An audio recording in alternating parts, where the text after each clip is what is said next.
الله ربي والإسلام ديني ومحمدا رسول الله. Siapa yang sudah kenal Allah, memang dia yang ahad, dia yang tunggal, tidak ada diri yang lain selain pada dirinya, bahwa Allah. Maka yang tunggal, yang ahad, yang esa itu memang dia.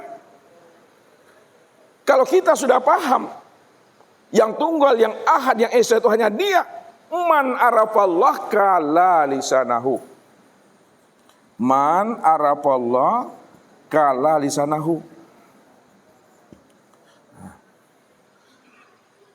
Siapa yang sudah mengenal Allah, yang tunggal dia, yang awal dia, yang akhir dia, yang zahir dan batin dia, kala lisanahu, keluhlah lidah Bapak Ibu lagi.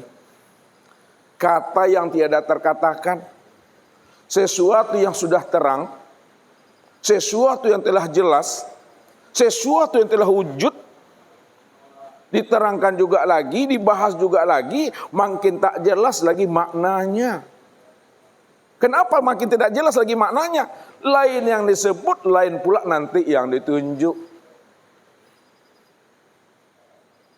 Apa contohnya? Ini kota apa namanya Bapak Ibu? Tempat kita ngaji ini kota apa? Bogor ya? Gunung Sindur. Nah, Ustaz mau nanya, Gunung Sindur itu di Bogor ya?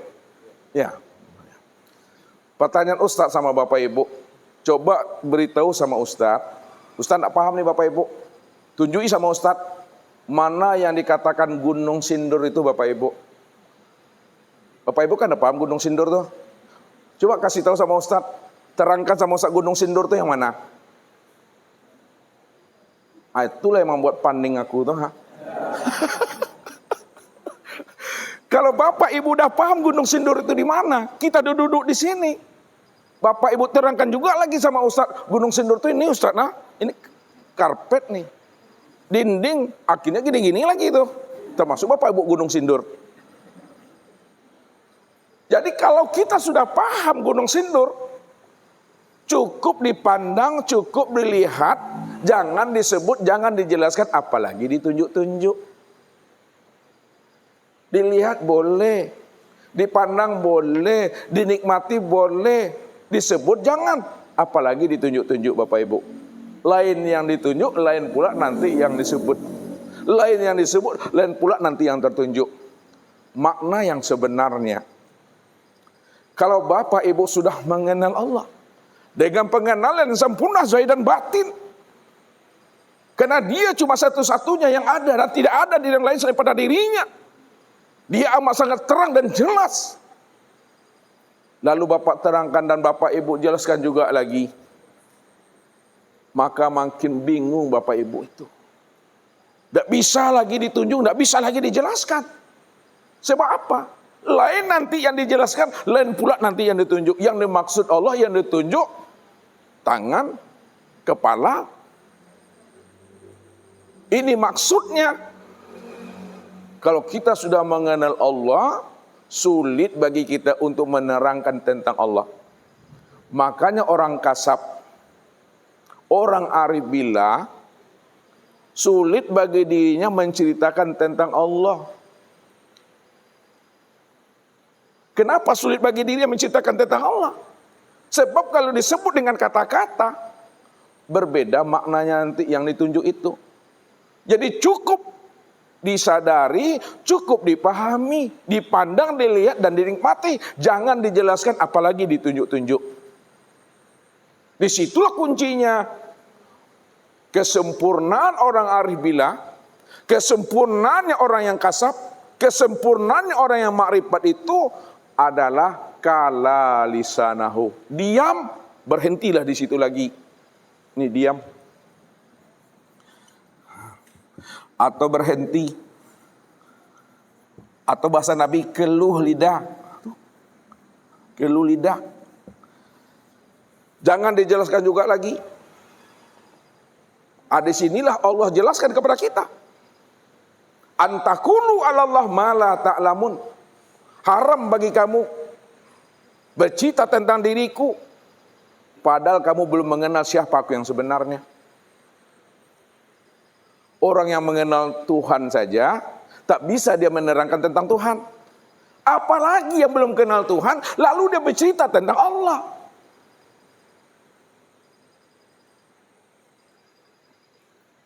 Itu artinya apa? Kita kenal Allah itu karena Allah araftu rabbi bi rabbi. Araftu rabbi bi rabbi.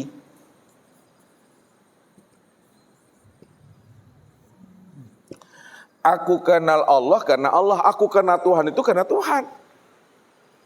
Sebenar-benarnya Bapak Ibu, tidak ada satupun manusia yang mampu mengenal Tuhan itu. Walaupun Nabi, walaupun itu Rasul. Apalagi kita. Bukan Nabi dan bukan Rasul. Nabi dan Rasul tidak mampu mengenal Allah. Kalau Nabi dan Rasul tidak mampu mengenal Allah, tapi kenapa dia itu memperkenalkan Allah kepada umat ini? Dari siapa beliau itu kenal Allah? Dari siapa beliau itu kenal Tuhannya? Dia kenal Allah, dia melihat Allah, dia menyaksikan Allah. Karena Allah sebenar-benarnya, maksudnya Allah memperkenalkan dirinya kepada Nabi dan Rasulnya. Barulah Nabi dan Rasul mengenal siapa Tuhannya. Itu pun sebatas yang Allah beritahukan kepada dirinya. Usah ulangi lagi. Nabi dan Rasul bisa kenal Allah karena Allah yang memperkenalkan dirinya kepada Nabi dan Rasulnya. Disitulah Nabi dan Rasul baru mampu mengenal Allah. Itu pun sebatas yang diberitahukan Allah kepada dirinya. Maka inilah yang Allah katakan kepada kita. Pamayahdillah fahuwal muhtadi. Wa mayyudlil falan tajidalahu waliyan mursida. Barang siapa yang aku beri hidayah, aku beri petunjuk dia, aku kenalkan diriku kepada dirinya. Siapa aku sebenarnya? Fahuwal muhtadi. Dialah orang yang mendapat hidayah yang petunjuk itu. Dialah orang yang sadar mengenal siapa aku yang sebenarnya. Disitulah letaknya dia telah mendapatkan ilmu kasab. Dia telah mendapatkan ilmu laduni. Dia telah mendapatkan namanya ilmu sir, ilmu ma'rifat. Disitulah dia mendapatkan mukjizat kali itu Nabi dan Rasul. Tapi siapa yang tidak diberikan Allah hidayah petunjuk? Allah tidak mau memperkenalkan dirinya kepada hambanya.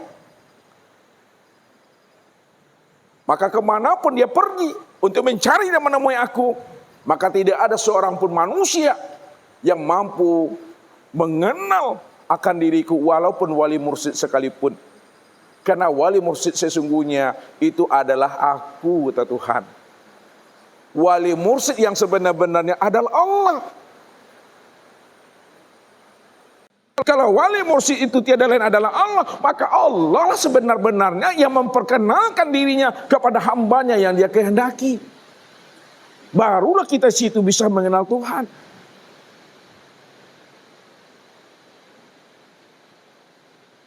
Setelah kita mengenal Tuhan, karena Tuhan telah memperkenalkan dirinya kepada kita, maka disitulah ada perintah, kenalkanlah diri Allah itu kepada hambanya yang belum mengenal akan Tuhannya. Disinilah tugas Nabi dan Rasul, mengajak umat ini untuk bisa usul liko bermusyahadah dengan Rabb-nya. Makanya Bapak Ibu, Isra dan Mi'raj itu berjumpa dengan Tuhan, menyaksikan Tuhan, itu memang sudah dicontohkan oleh Rasul. Nabi uswah, Nabi teladan. Kalau Nabi telah mencontohkan kepada umatnya cara berisra mi'raj, cara melihat dan menyaksikan Tuhan, maka kita sebagai umatnya juga wajib mi'raj, berjumpa dan bersua dengan Allah. Karena Nabi telah mencontohkan itu kepada diri kita. Bagaimana cara kita melihat dan menyaksikan Allah itu? Kita melihat dan menyaksikan Allah juga pada maqam Sidratul Muntaha. Bagaimana caranya? naikkan pandangan hati, naikkan pandangan rohani. Apa maksudnya naikkan pandangan hati, pandangan rohani? Itu maknanya naikkan pandangan hati dari memandang diri kepada Allah.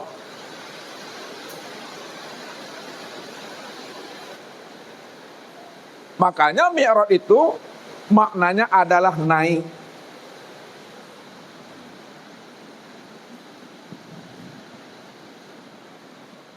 Mi'raj ini maknanya naik. Apa maksudnya? Sebelum Mi'raj terpandang diri. Sebelum Mi'raj terpandang imam. Sebelum Mi'raj terpandang jamaah kiri kanan. Sebelum Mi'raj terpandang sejadah. Sebelum Mi'raj terpandang sesuatu. Sebelum Mi'raj terpandang alam. Sebelum.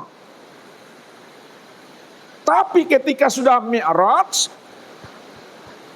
sudah naik pandangan hati dari memandang alam dan diri kepada Allah. Pada saat itulah Bapak Ibu mampu melihat dan menyaksikan Allah itu. Maka muncullah suatu pemahaman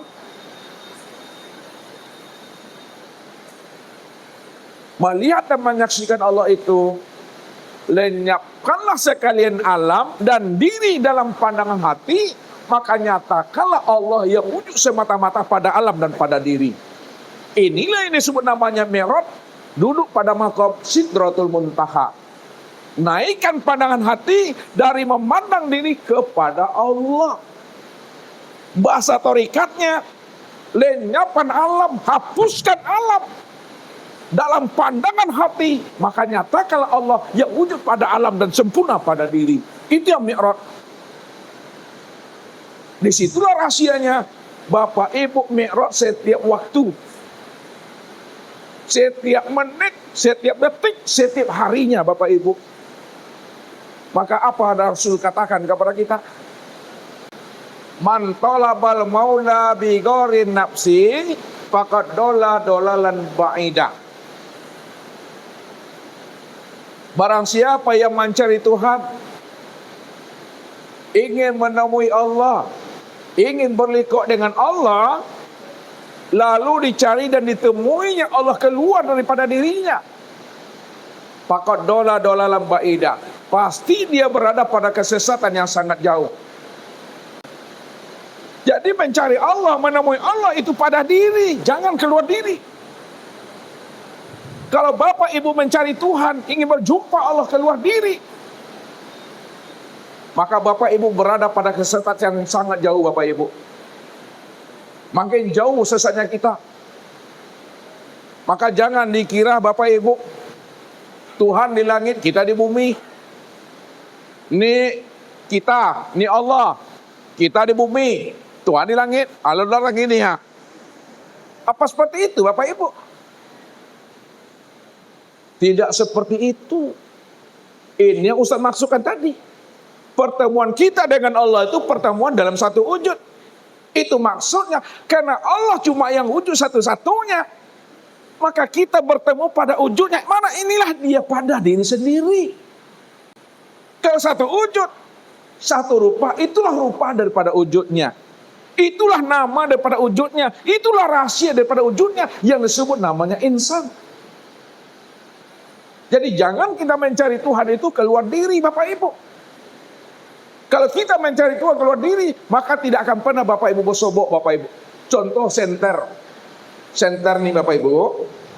Kalau Allah itu wujud dan terang, ya dicari nih senter. Mana nih di lubang-lubang semut pun di senter. Di senter kayak gua, tak bersobok. Tapi ketika mata senter ini dikembalinya, kaget kita, rupanya Allah itu terang di sini. Disitulah rahasianya. Man arafa nafsahu faqad arafa rabbahu.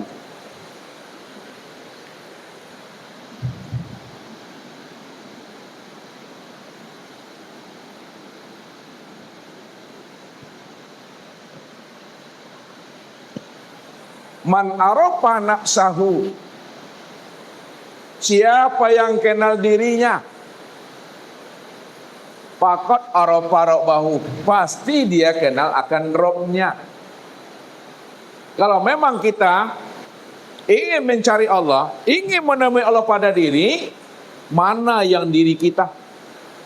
Sebab sudah dikatakan, siapa yang kenal dirinya? Siapa yang tahu rahasia dirinya? Pasti dia kenal akan Robnya. Mana yang diri Bapak Ibu itu yang sebenarnya? Diri Bapak Ibu itu yang sebenarnya, inilah yang disebut namanya dengan nur.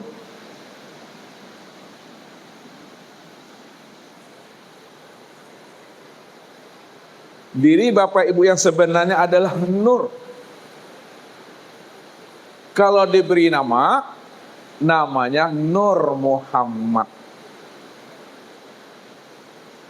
Siapa Nur Muhammad? Allah katakan, wa ja'alu lahu min ibadi juz'an, bahwa Nur Muhammad itu bahagian daripada diriku. Nur Muhammad itu tajali diriku. Dua sebutannya, dua dalam penyampaiannya, hakikatnya satu. Inilah disebut dalam bahasa kias, dua yang tiada berpisah, dua yang tiada bercerai. Kalau dua yang tiada berpisah dan dua yang tiada bercerai, itu maksudnya ahad. Kalau diambil kiasnya, kita ini ibarat satu titik saja dari sebuah lautan, Bapak Ibu. Kita ini ibarat satu tetes, satu titik saja dari sebuah lautan. Apa maksud kalimat itu? Kalau Bapak Ibu ingin tahu asinnya air laut, perlukah Bapak Ibu habiskan air laut itu semuanya untuk diminum? Tidak perlu. Kalau tidak perlu kita menghabiskan air laut itu seluruhnya, supaya kita tahu air laut itu yang sesungguhnya, itu artinya Bapak Ibu, dihabiskan pun air laut sesungguhnya, kita Bapak Ibu tidak akan pernah sanggup meminumnya. Lalu bagaimana cara memahami air laut itu yang sesungguhnya? Cukup ambil satu tetes air laut itu, teteskan ke lidah. Ketika air laut itu diteteskan ke lidah, apa rasanya Bapak Ibu? Asin. Kalaulah satu tetes air laut itu diletakkan di lidah, rasanya asin, disitulah kita mengenal dan memahami satu tetes air laut tadi, mampu kita mengenal bahwa sesungguhnya air laut itu sebenarnya adalah asin.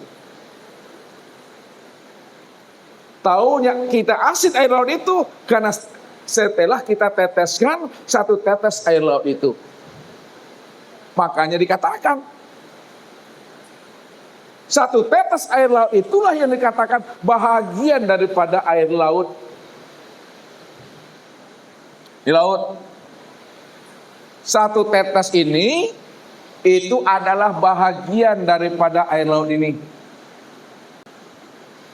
Apa maksudnya? Kalau satu tetes air laut itu bahagian daripada air laut, maka satu tetes itu tiada lain adalah air laut itu sendiri. Ini pahamnya dengan jalan kias. Makna yang sebenarnya bahwa untuk mengenal Allah, untuk mengenal Rabb, cukup kenal diri. Untuk mengenal Allah cukup kenal diri. Lalu siapa diri kita itu? Diri kita ini yang disebut namanya dengan nur. Siapa namanya nur itu? Itu disebut namanya Nur Muhammad. Kalaulah diri Bapak Ibu itu hakikatnya Nur Muhammad, disinilah dikatakan Nur Muhammad itulah yang disebut namanya dengan Ainullah. Nur Muhammad inilah yang disebut namanya wujudullah. Nur Muhammad itulah yang disebut namanya hakikatullah. Nur Muhammad itulah yang disebut namanya miratillah. Nur Muhammad itu yang disebut namanya hamba Allah. Nur Muhammad itu disebut namanya makhluk Allah. Jadi hamba Allah, makhluk Allah, cermin Allah, wujud Allah, nyatanya Allah, itu tiada lain adalah diri Allah itu sendiri.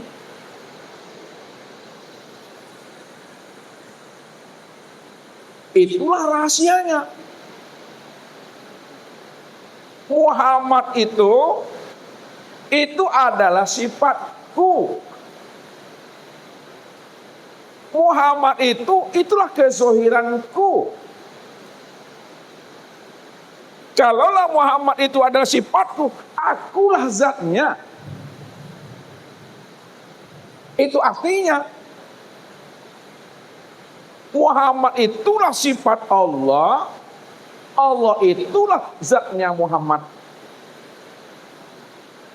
Muhammad itulah zohirnya Allah, Allah itulah batinnya Muhammad. Dua tiada berpisah.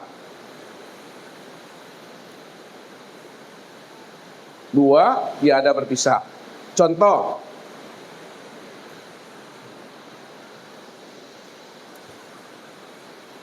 ini apa namanya Bapak Ibu? Tisu. Apa warnanya nih?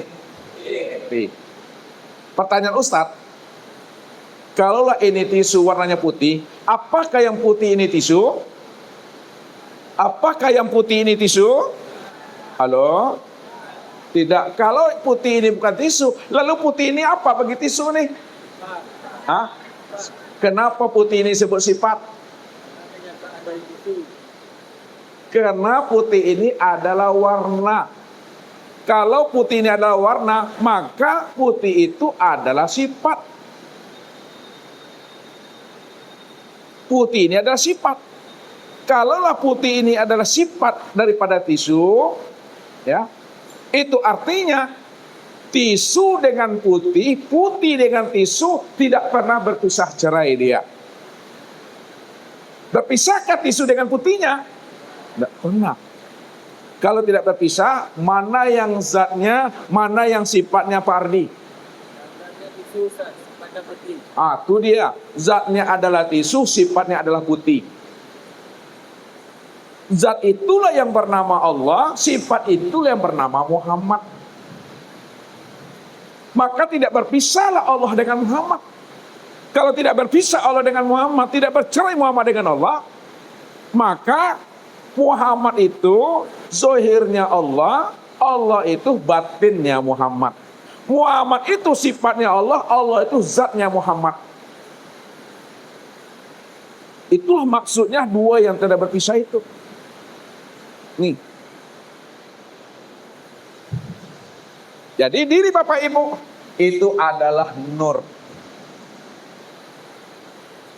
Sekarang mana yang nur itu pada diri Bapak Ibu? Yang dikatakan Nur Muhammad pada diri Bapak Ibu itu, itulah yang disebut namanya dengan sifat. Yang dikatakan Nur Muhammad pada diri Bapak Ibu itu adalah sifat. Mana yang dikatakan sifat pada diri Bapak Ibu itu, itulah yang disebut namanya dengan hayat. Apa itu hayat? Hidup.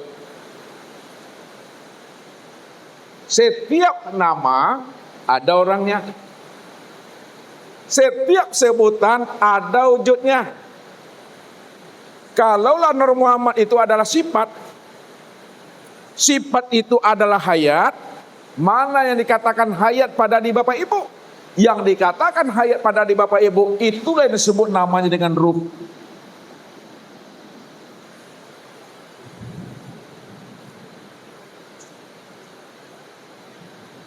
Yang dikatakan hayat itu adalah ruh. Siapa ruh itu yang sebenarnya? Ruh itu, itulah sebenarnya yang dikatakan namanya dengan zat. Ruh itulah sebenarnya yang dikatakan zat. Makanya Allah katakan, wa yas'alunaka 'anir ruh kulli ruh min amri rabbi.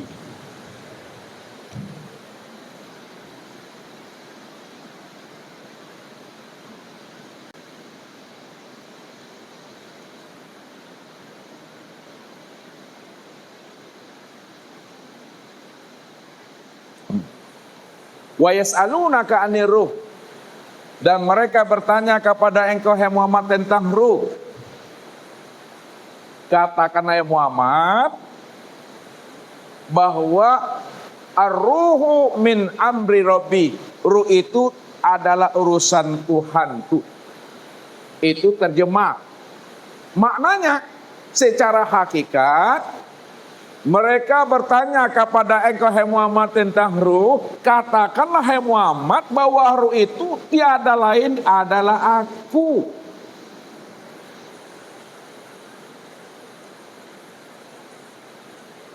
Kenapa dikatakan ruh itu tiada lain adalah aku? Ini yang zat ini aku. Karena ruh itu adalah sifatku. Wa sifatilah ghairi. Sifatku itu tiada lain aku itu. Yang hayat itu aku. Yang sama pasar kalam ilmu qudar iradat aku itu. Disitulah Allah katakan wa fi anfusikum afala tubsirun.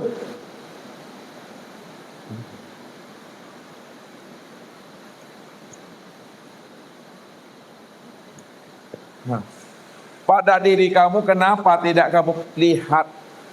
Pada dirimu kenapa tidak kamu renungkan? Pada dirimu kenapa tidak kamu perhatikan? Balil insanu ala nafsi basira. Kamukah sebenarnya yang melihat itu? Kamukah sebenarnya mendengar itu? Kamukah sebenarnya berkata itu kata Allah? Atau aku kata Allah? Kalau kita mau menilik ke dalam diri, mau kita menyentar ke dalam diri, disitulah kita menemui diri yang sejati itu tiada adalah zat. Itulah yang disebut namanya Allah. Siapa Allah itu? Allah itu adalah aku.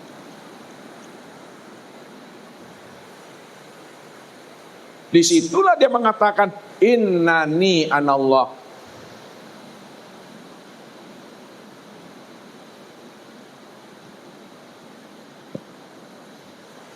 Sesungguhnya diriku bernama Allah. Tidak ada yang nyata, malaikat yang nyata itu hanya aku. Rupanya Bapak Ibu, sejatinya diri Bapak Ibu, seamalnya diri Bapak Ibu, sebenar-benarnya diri Bapak Ibu itu tiada lain adalah Allah itu sendiri. Itulah maksudnya man arofa nafsahu faqad arofa rabbahu. Siapa yang sudah kenal dirinya adalah Allah, faqad arofa rabbahu. Disitulah dia mengenal Tuhan. Karena yang Tuhan itu adalah Allah, itulah aku. Kalaulah Allah itu adalah aku, Allah yang beraku-aku dengan keakuannya, mana wujudnya? Wujudnya nia, keha. Inilah kesempurnaan memandang wujudnya. Ini juga adalah wujudnya. Maka dikatakan seisi alam ini apapun bentuk dan rupanya, inilah rahasia wujud Allah. Kalau ini rahasia wujud Allah, begini bentuk dan rupanya, apa namanya ibu-ibu? Betul. Kalau ini rahasia wujud Allah, kalau begini bentuk dan rupanya, apa namanya? Kalau ini rahasia Allah, begini bentuk dan rupanya, apa namanya? Insan. Kalau ini adalah insan, begini bentuk dan rupanya, siapa nama insannya? Daniel. Maka Daniel itulah nama yang ke-101 daripada rahasia Allah itu. Rupanya nama rahasia diri Allah itu, itulah sebenar-benarnya pada insan. Ini yang Allah katakan al-insanu sirri. Insan itu adalah wujud rahasiaku. Insan itu adalah nama rahasia diriku. Wa ana sirrahu. Akulah insan itu yang sebenarnya. Makanya mencari Tuhan itu jangan keluar diri. Mencari Allah itu jangan jauh-jauh kita ini keluar diri. Carilah pada diri. Ini yang selalu usah antarkan kepada Bapak Ibu. Kenapa mukadimah tausiah kita selalu diawali dengan kalimat sanurihim ayatina fil afaq wa fi anfusihim hatta yatabayyana lahum annahul haq. Kami telah memperlihatkan wujud kami, nyatanya kami pada sekalian alam. Dan kami juga telah memperlihatkan wujud kami, nyatanya kami pada dirimu. Hatta yatabayyana lahum annahul haq. Sehingga kamu benar-benar melihatnya terang, nyata dan jelas. Bahwa dialah wujud yang nyata dan terang itu. Inna rabbaka ahata bin nas. Tapi kenapa tidak kamu perhatikan, kata Allah? Kita asik mencari Tuhan di luar diri. Pada Tuhan yang kita cari adalah diri sendiri. Cuma kita tidak menyadarinya. Kenapa? Karena kita tertipu dengan keakuan dan kesadaran diri kita sendiri. Keluarlah kita dari keakuan kita. Keluar kita dari kesadaran kita. Jangan merasa ada, jangan merasa wujud. Sadari sesadar-sadarnya, sejak dahulunya, sekarang dan akan datang, kita nggak pernah ada. Yang ada itu hanya Allah semata-mata. Inilah rahasianya Bapak Ibu. Makanya Allah katakan, innani anallah la ilaha illa ana. Sesungguhnya aku ini adalah Allah, tidak ada yang nyata melainkan yang nyata itu adalah aku, kata Allah. Ini yang disebut namanya proses tanazul. Ya, tanazul. Tahu tanazul? Tanazul dan tarki.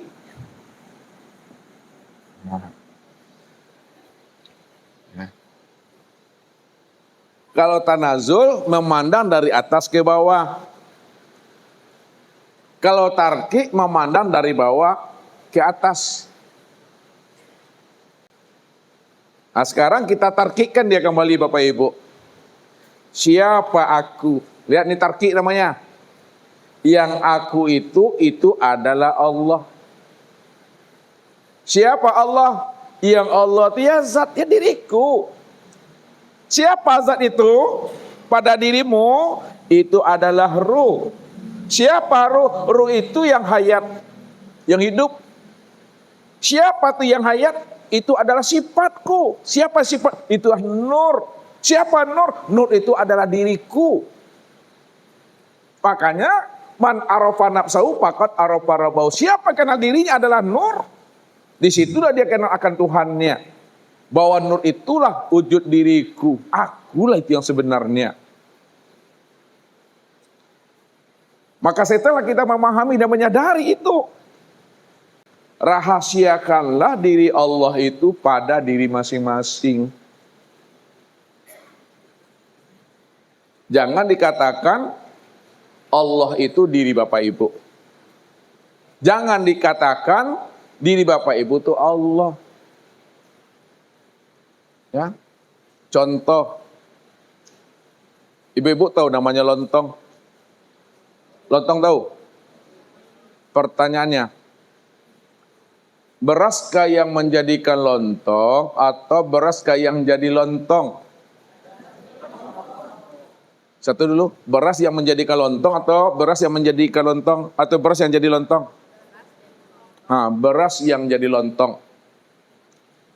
Ya, beras yang jadi lontong. Kalau beras sudah jadi lontong, dalam bahasa hakikatnya, dibawa ke dalam bahasa syariat, bolehkah lontong mengatakan dirinya beras, Ibu? Secara syariatnya, boleh kalau lontong mengatakan dirinya beras? Tidak boleh. Lontong sebutlah lontong, beras katakanlah beras. Walaupun lontong mengatakan dirinya lontong, namun secara hakikatnya lontong sudah sadar bahwa dirinya itu tiada lain adalah beras. Siapa yang sudah kenal Allah, Allah itu wujud-wujudnya sudah nyata, rupanya disebut insan. Rahasia kalau wujud Allah itu yang namanya insan pada diri kita. Itu artinya jangan disebut Allah itu manusia, jangan dikatakan manusia itu Allah. Allah katakanlah Allah, manusia katakanlah manusia. Walaupun manusia adalah manusia, tapi manusia sudah sadar bahwa dirinya itu tiada lain adalah Allah itu sendiri. Disitulah rahasianya. Wa huwa ma'akum aina ma kuntum. Wa huwa ma'akum aina ma kuntum. Apa artinya nih? Dan dianya Allah beserta kamu di mana saja kamu berada. Berarti berpisah lagi nih Allah nih. Allah beserta dirimu di mana saja kamu berada. Ini Allah, ini kita. Allah beserta diri kamu di mana saja kamu berada, seperti itu.